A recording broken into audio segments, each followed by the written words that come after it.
Holiday season hoops here at the Stroh Center. Bowling Green, #1 South Carolina, taking on each other here at the Stroh Center. Don Staley and Fred Schmiel reuniting after Schmiel spent 8 seasons down south with the Gamecocks. These two scoring off the first time that a #1 team has come to Bowling Green to face off with the Falcons. Now, the score was lopsided, 93-62, the final, South Carolina getting the big win, but it really didn't feel like a game where there was much of a letdown, at least from the fan base. It seemed like it was a night just of joy, just watching basketball happen for the pure joy and art that is the game of basketball. We had a lot of celebrities here in attendance. If you're a fan of Bowling Green, Kurt Miller was in attendance, former head coach for the Falcons back during the magical run in the early 2000s. Many other faces coming out here to watch Bowling Green and South Carolina. The game got underway with South Carolina just literally not missing a single shot. They went 10 for 10 in their first 10 shots, while Bowling Green tried to utilize that zone defense to try and limit some of their interior ability, but South Carolina just flexing their #1 overall muscles, just jumping out to a double-digit lead, and they just didn't look back from the start. But Bowling Green did take away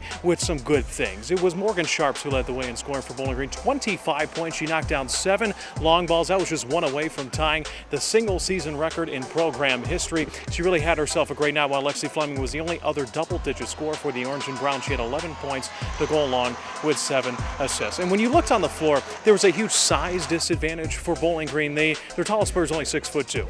And then you have South Carolina, who has 3 players above 6'3", and including 2 centers who are 6'5" and 6'7", respectively. They dominated on the glass. They dominated inside in points in the paint. They got to the free throw line a lot more often than Bowling Green. But at the end of the day, for Coach Schmiel, that's not really what he's worried about. He's worried about seeing the heart, the intensity, and just the fight that his team has as the season continues to progress and as they continue to build their culture.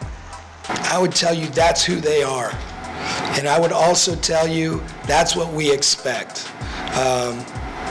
We're going to play through the final second of the game, regardless of what the score is on the scoreboard. We do that in practice. We don't tone it down for anything. All gas, no brakes. You heard that before? I think that's a pretty good one for our team. We should get the T-shirt. I mean, we fight hard for each other. We've been doing that before Fred, and now even when Fred's here, we fight for each other every day in practice.